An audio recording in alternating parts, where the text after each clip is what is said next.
আসসালামু আলাইকুম প্রিয় দর্শক, কেমন আছেন? আশা করি আল্লাহর রহমতে আপনারা সবাই ভালো আছেন এবং সুস্থ আছেন। তো আলহামদুলিল্লাহ, আল্লাহর রহমতে আমিও ভালো আছি। তো আপনাদেরকে আজকে শোনাবো রূপকথার গ্রামের নদীর ধারে একটি 1000 আয়নাঘরের গল্প। তো দর্শক, চলুন দেরি না করে গল্পটি শোনা যাক। অনেকদিন আগের কথা, রূপকথা গ্রামের নদীর ধারে একটি 1000 আয়নাঘর নামে একটি গড় ছিল। তো ওই গ্রামে একটি ছোট্ট মেয়ে ছিল, অনেক সুন্দর। তার হাসিটাও একদম চাঁদের মতন। যেমন মেয়েটি দেখতে সুন্দর, তার হাসিটাও তেমনি সুন্দর। তো ওই মেয়েটি একদিন তার বাবা মাকে বলতে শুনে তাদের গ্রামের নদীর ধারে একটি 1000 আয়না দিয়ে ঘর বানানো, এমন একটি সুন্দর ঘর বানিয়েছে। এই ঘরটার বিষয়ে মেয়েটি তার বাবা মার মুখ থেকে শুনে। তবে আশ্চর্যের বিষয় হলো, এই মেয়েটি কোনোদিনই বাড়ির বাইরে যায়নি কখনো। যতখানে যাইতেছিল বা যাচ্ছিল, সবসময় তার বাবা না হয় তার মা একসাথে বের হতো। এই ছোট্ট মেয়েটি কখনোই বাড়ির বাইরে যায়নি একা একা। এর আগে সে কখনোই বাইরে যায়নি প্রকৃতি দেখার জন্য, একা একা ঘোরাঘুরি করার জন্য। সে তার বাড়ি ছাড়া গ্রামের কোথাও কোনো জায়গায় যায়নি একা, এবং চিনেও না। তো ওই 1000 আয়নাঘরের যে কথাটা শুনে মেয়েটা ভাবতেছিল সে ওই ঘরটা দেখতে যাবে একদিন, কিন্তু সে তো কখনো বাইরে যায়নি একা। তার জন্য মেয়েটি সাহস করে পারতেছিল না। তো সে ভাবতেছিল সে তার সমবয়সী এক বান্ধবীকে নিয়ে যাবে। ওই যে তার বান্ধবী, ওই মেয়েটা একটু চঞ্চল। সে পুরো গ্রামের সব কিছু চিনে এবং একা একা ঘুরে বেড়ায় প্রায় সময়। কিন্তু যে মেয়েটি যাওয়ার জন্য চাচ্ছিল, ওই মেয়েটা কখনোই একা একা বাড়ির বাইরে যায়নি এবং কোনো কিছু চিনেও না। তো সে ভাবতে থাকে যে আমার ওই বান্ধবীকে নিয়ে একদিন ওই ঘরটা দেখতে যাব। তো যে কথা সেই কাজ, সে তার বান্ধবীকে সাথে করে নিয়ে ওই 1000 আয়নাঘরে দেখতে যায়। যাওয়ার পর ওই আয়নাঘরে ভাবতেছে তাদের দুজনের মধ্যে কে আগে আয়নাঘরে প্রবেশ করবে দেখার জন্য। তো ছোট্ট যে সুন্দর মেয়েটি, সে ভাবতেছে সে আগে প্রবেশ করবে এবং দেখবে, কারণ দেখার জন্য তারই আগ্রহ বেশি। সে তার বান্ধবীকে সাথে নিয়ে আসে। তো যে কথা সেই কাজ।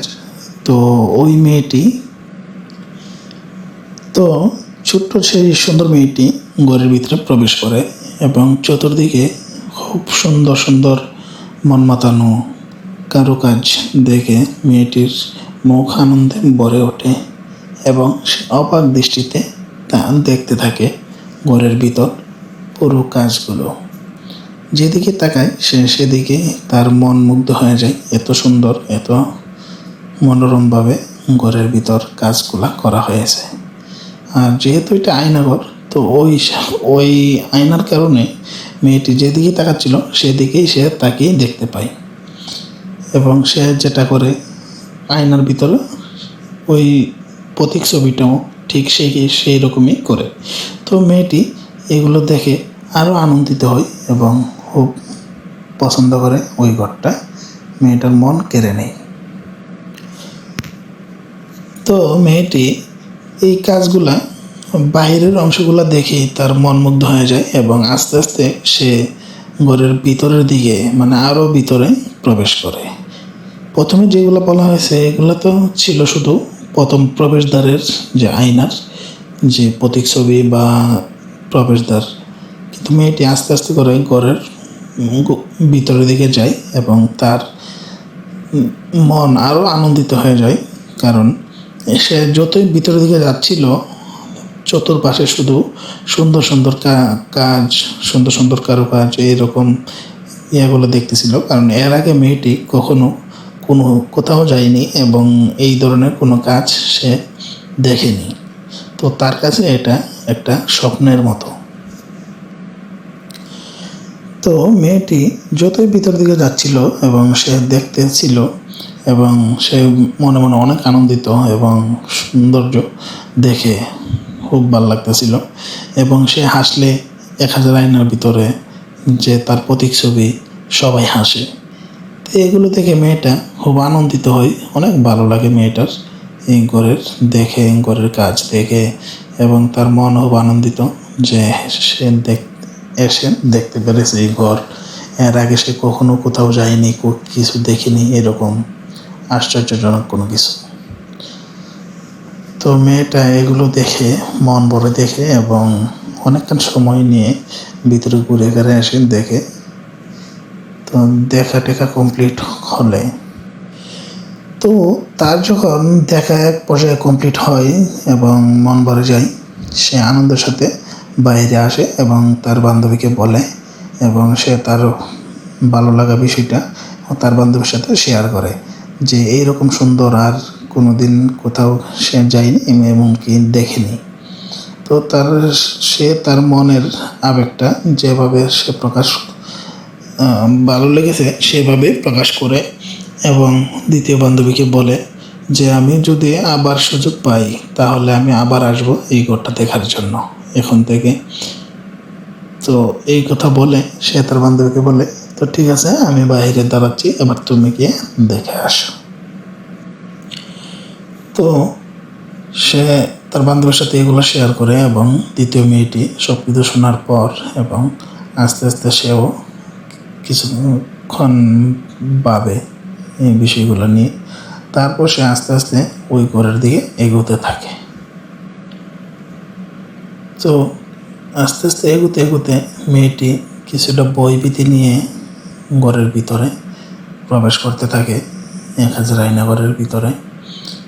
তো ওই মেয়েটি চঞ্চল হলেও কিছুটা ভীতু টাইপের, মানে একটু ডর বই নিয়ে ঢুকতেছিল, কিন্তু এমনি কথাই খুব চঞ্চল, কিন্তু মনের ভিতরে যে ডর ভয় এটা মানে সেরকমই কিছুটা কাজ করতেছে। কারণ এর আগে এই মেয়েটিও কখনো কোথাও এরকমভাবে আশ্চর্যজনক জায়গায় যায়নি, কারণ এখানে প্রথম দ্বিতীয় তারা দুজনই প্রথমবার এসেছে এই ঘর দেখার জন্য। এর আগে ওই চঞ্চল মেয়েটি শুনেছিল বহুবার, কিন্তু আসতে পারেনি সাহসের কারণে বা কেউ নিয়ে আসেনি। তো আজ একসাথে দুই বান্ধবী মিলে এসেছে কিছুটা সাহস করে। তো মেয়েটি আস্তে আস্তে ডর বই নিয়ে ভিতরের দিকে প্রবেশ করে এবং ঢুকতে থাকে। ঢুকতে ঢুকতে এক পর্যায়ে সে যেদিকে তাকায় সেদিকেই শুধু তাকেই দেখতে পায় চতুর্দিকে। তো মেয়েটা আরও কিছু হতভম্ব হয়ে যায়, কিছুটা আতঙ্কিত হয়, চেহারার মধ্যে একটা ডর বই চলে আসে, স্পষ্ট বোঝা যাচ্ছে। তো মেয়েটি ডর বই নিয়েই কিছুটা এগিয়ে মোটামুটি দেখে ঘুরে ভিতরে যতটুকু তার সাহসে কুলায় সে ততটুকু গিয়ে ঘুরে দেখে আসে। তো মেয়েটি ঘুরে আসতে আসতে এক পর্যায়ে যেখানে বেশি আয়না লাগানো ছিল বা বেশি ওর প্রতিচ্ছবি আয়নার মধ্যে দেখতে পাচ্ছিল, তখন মেয়েটা এক পর্যায়ে বয়ে বয়ে জিজ্ঞেস করে যে তোমরা কারা, হাত নেড়ে। তো প্রতিচ্ছবিটা ঠিক পাল্টা কথাই বলে যে তুমি কারা। এরকম পাল্টা জবাব শুনে মেয়েটা আর আতঙ্কিত হয়ে যায়, কারণ সে জানতো না যে আয়নার মধ্যে যাকে দেখা যাচ্ছে সে নিজে। সে ভাবতেছিল যে আয়নার ও পাশে তারই মতন দেখতে আরও কিছু মেয়ে রয়েছে, কারণ যত পিস আয়না ঠিক তার প্রতিচ্ছবি তত পিসই দেখতে পাচ্ছে। তো মেয়েটা কিছুক্ষণ এভাবে দেখে তারপর ভয়ভীতি নিয়ে দৌড়ে ওই ঘর থেকে দৌড়ে বাইরে চলে আসে। এসে সে তার অনুভূতি শেয়ার করে তার বান্ধবীর সাথে যে জায়গাটা আমার পছন্দ হয়নি, এইরকম খুব ডরানো আতঙ্কিত একটা জায়গা, যেটা আমার একবারেই পছন্দ হয়নি, এটা একদম বাজে জায়গা। চলো তাড়াতাড়ি বাড়ি যাই, এখানে আমি আর আসবো না কখনো, কারণ এই জায়গাটা আমার পছন্দ হয়নি। কারণ এই মেয়েটা কিছুটা ডর তার ভিতরে কাজ করতেছিল, কারণ এর আগে কোনো দিন এই মেয়েটি সে এরকম আর কোনো দৃশ্য দেখেনি। তো তার প্রথম বান্ধবী এই কথা শুনে দ্বিতীয় বান্ধবী বলল, তো ঠিক আছে চলো বাড়িতে যাই। তো বাড়ির দিকে যাই এবং সে তার বান্ধবীর বাড়িতে চলে যায় এবং ওই দ্বিতীয় মেয়েটি তার বাড়িতে চলে যায়। তো এটাই ছিল আজকের গল্পের মূল বিষয়, যে জীবনটা হলো ঠিক আয়নার মতন। আমরা নিজের জীবনকে ঠিক যেভাবে দেখব বা দেখতে যাব, আমাদের জীবনও ঠিক আমাদেরকে ঠিক ওই রকমভাবে দেখিয়ে যাবে। তো আপনি আপনাকে যত অ্যাঙ্গেলভাবে দেখেন না কেন, জীবনও ঠিক আপনাকে এতগুলো অ্যাঙ্গেলেই আপনাকে আপনার জীবনে চলার পথে এমন বহুত কিছু দেখতে পাবেন। তো জীবনের শিক্ষাটাও ঠিক একই রকম, কারণ আপনি যেভাবে নিজেকে দেখবেন জীবনও আপনাকে ঠিক সেভাবেই ধরা দিবে। কারণ আপনি আপনার জীবনে যতই সাহস এবং ভালোবাসা, উৎসাহ, আবেগ নিয়ে কাজ করবেন এবং জীবনকে এগিয়ে নিয়ে যেতে চাবেন, জীবনও ঠিক আপনাকে ততটুকুই সাহায্য সহযোগিতা করবে এবং আপনি আপনার জীবনে সফলতা অর্জন করবেন। এটাই বাস্তব। আর যারা নিজেকে অলস বানিয়ে রাখে এবং সব বিষয়ে একটু বই নিয়ে কাজ করে, তেমন একটা আনন্দ পায় না, কাজের মধ্যে কোনো উৎসাহ নাই, যার করে তার মধ্যে কোনো সফলতা নাই, ব্যর্থতা, ক্লান্ত চেহারা নিয়ে বা আবেগ নিয়ে কাজ করে, তাদের জীবন কখনো কোনো সফলতা আসে না। তাদের কাছে জীবনের স্বপ্নটা ঠিক মরীচিকার মতন। মানে মোট কথা বন্ধুরা, আমরা আমাদের জীবনকে যেভাবে কাজে লাগাতে চাবো ঠিক সেভাবে জীবন আমাদেরকেও পাল্টা ফলাফল দেবে। যেমনটা আপনি আপনার যত অভিজ্ঞতা, এক্সপিরিয়েন্স, শিক্ষা দীক্ষা এবং কাজের মধ্যে যতটুক অ্যাট্রাক্টিভ হয়ে এবং অ্যাক্টিভিটিস নিয়ে আপনি কাজ করবেন, আপনার জীবনের সফলতা ততই বেড়ে যাবে। আর আপনি যতই অলসতা দেখাবেন, অ্যাক্টিভিটিস করতে চাইবেন না বা কোনো রিস্ক নিতে চাইবেন না জীবনে, তাহলে আপনার দ্বারা কোনো কিছুই করা সম্ভব না।